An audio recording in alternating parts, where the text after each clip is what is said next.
All right, so my name is Choy, and I'm a member of the Movement Generation Justice and Ecology Project Collective. And I'm going to start us off in a very familiar place to all of us, a place called home. And how the ability for people to make home in the places that they live is necessary for the transformation of our relationship to our resources and the transformation of our economy. So homeland, is a hella complex topic, right? For me especially, as the granddaughter and daughter of immigrant peoples, home and homeland is just complicated, very complex. My own story of home starts on my Korean side, and it begins with Harmony, my grandmother. Actually, it begins with Japanese colonization, which started in the early 1900s, which brought brutal oppression on Korea, its people, its culture, and its land. This is the conditions that Harmony grew up in. She actually learned how to speak Japanese by force. And in 1947, Korea was liberated from Japan.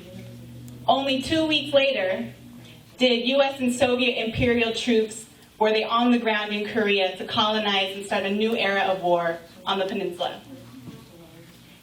Korea is still in war today. It has never ended.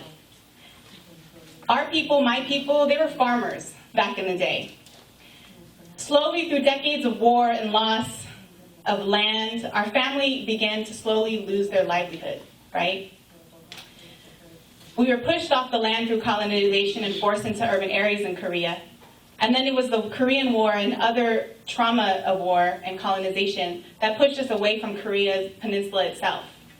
Harmony and her 5 children eventually all migrated to the US in the 70s, all at various different times.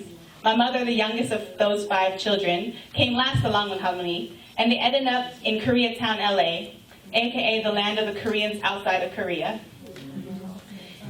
And Harmony became a garment factory worker for many years until she retired. The stories of migration, as much as I'm able to squeeze out of my mother, those stories of migration for my family, they reek of struggle, of hardships, of survival, of clinging to Korean community where they could find it, of domestic abuse, of addiction. Migration was not a beautiful process for them, but it was necessary.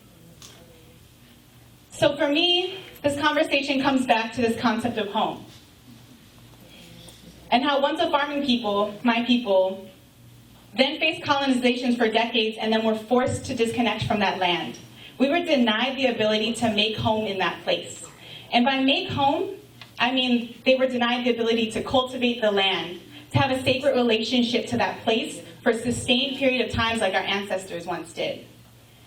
They were denied the ability to root themselves there, to make better use of it, and then to contribute back to it and to its natural ecological cycles. And they were denied the ability to stay there and make more stories and create the culture that our ancestors have created over thousands of years because of their sacred relationships to that place. The culture that captures all of that ancestral wisdom that develops over generations of staying in one place, one land, cultivating one land, right? And war and colonization destroyed my family's ability to do that, to build that legacy of home.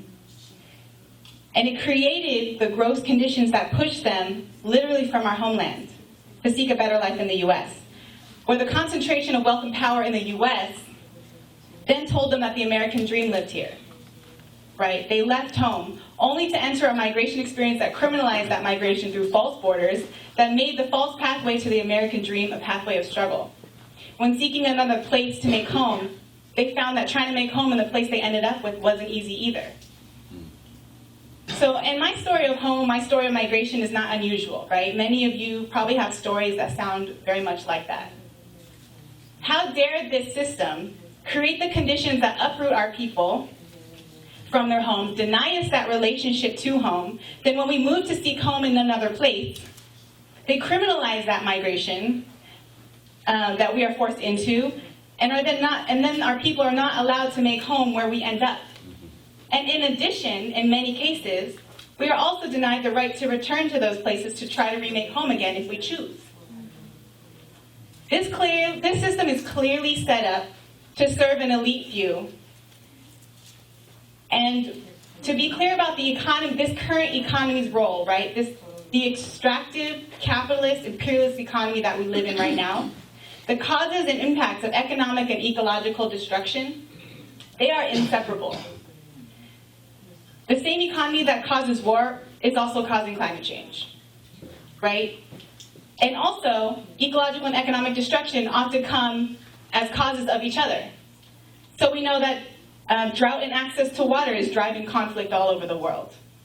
We know that also war literally destroys the planet. Like bombs literally destroy the land and the planet, right? So these things are inextricably linked and cannot be separated. Home, sacred relationship to place. The return to a sacred relationship to the natural systems around us. Home is the thing that our peoples and our planet depend on, that ability to have that sacred relationship, but it's also the very thing the system has denied us for hundreds of years. So for us at Movement Generation, migrant rights and ecological justice can't be separated. We see migration as a natural response to duress. Migration, the movement of peoples. It's a natural response for many living beings facing changing conditions that make it hard to, or impossible for them to make home in the place that they're at, right? Whether it's war or sea level rise. If we can't make a home in place, then we, like many of our other living relatives, will move. Monarch butterflies. They don't migrate across North America because it's fun. Right? The pattern of migration for them is driven by the struggle to survive. An innate motivation for all of us. So as conditions become hard, we seek better conditions. We seek to make home again. It is fundamentally an ecological process. And because of that, it is a fundamental right of living things to be able to do it. And when I say rights, I don't mean the type of rights that we impose through a UN framework.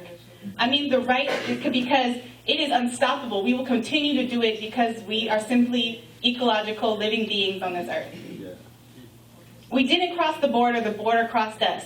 That's not just a call to resistance, but it's actually a call to a deeper meaning of home, a deeper meaning of how those in power have decided to slice through people's lands, have decided to slice through whole ecosystems, divide whole families, and ignore the actual ecological boundaries at play. So shout out to the fierce, beautiful migrant rights movement that has held it down to stop the attack on migrant communities here in the U.S. Yeah. A movement that showed up yesterday and shut down ICE across the country.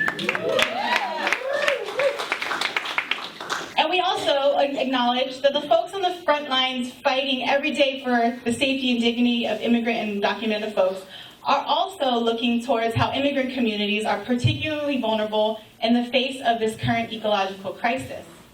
I remember during the Chevron refinery fire, hearing from our comrades at the Asian Pacific Environmental Network about how they had to advocate for their members, many of whom were monolingual non-English speakers, because of the language barrier, they were not delivered the proper timely warnings and instructions once the fire hit. Right? This is not okay. Let me talk about Flint.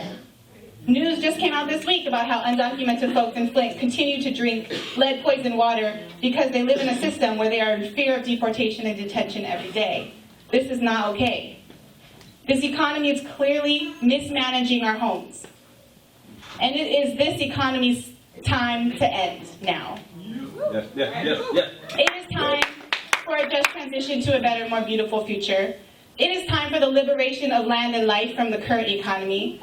And it is time that we recognize and understand that migrant rights is essential to ecological and climate justice, and vice versa. So we know that one of the first steps is to removing this economy, is to put an end to it and build the economies that we actually want. We have to, this isn't just about moving, but it's also about staying. So we need to remove the reasons people are forced to migrate in the first place, right? And we need to talk about the ability for people to make home where they are for generations if they choose. And we need to put the power back into the hands of the people who understand the struggle, the people whose survival depends on this transition.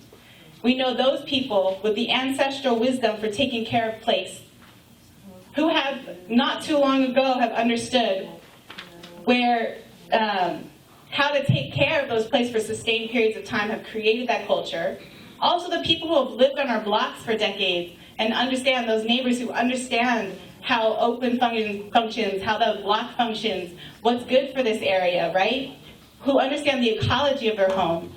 Those are the best managers of those homes. And we need to put the power back into their hands.